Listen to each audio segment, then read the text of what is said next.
Ngouadondo, qui est le seul à avoir occupé le poste de Premier ministre 2 fois, qui aussi d'ailleurs a duré 4 ans pendant la Deuxième République.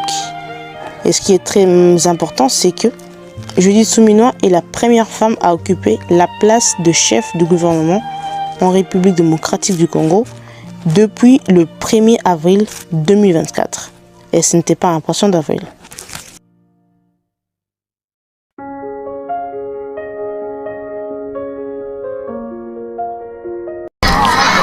Cet engagement, porté au plus haut niveau par son Excellence M. Félix-Antoine Tshisekedi Tshilombo, président de la République, chef de l'État et champion de la masculinité positive, est mis en œuvre avec détermination par le gouvernement que je dirige.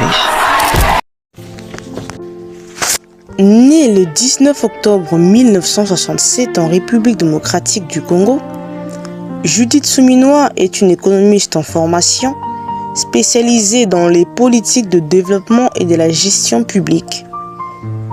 Elle a poursuivi ses études en Belgique, notamment à l'Université libre de Bruxelles, où elle a approfondi ses connaissances en sciences de travail. Avant son entrée au sommet de l'État, elle a construit une carrière solide tant sur le plan national qu'international. Elle a travaillé dans le secteur bancaire, puis au sein du système des Nations Unies, notamment au programme des Nations Unies pour le développement, où elle s'est illustrée dans les domaines de la gouvernance et du développement durable. Sur le plan politique, elle a occupé plusieurs fonctions stratégiques, précisément comme conseillère au ministère du Budget, puis comme ministre d'État en charge du plan dans le gouvernement Sama Lukonde, où elle a contribué à l'élaboration et à la mise en œuvre des politiques nationales de développement. Le 1er avril 2024 marque un tournant historique. Plus qu'une simple aventure, elle est nommée première ministre par le président Félix Tshisekedi, devenant ainsi première femme à accéder à cette fonction en République démocratique du Congo.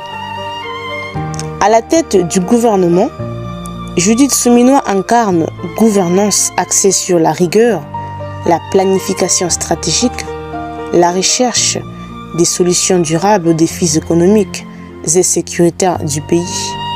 Ainsi, son parcours s'illustre non seulement sur l'émergence d'un leadership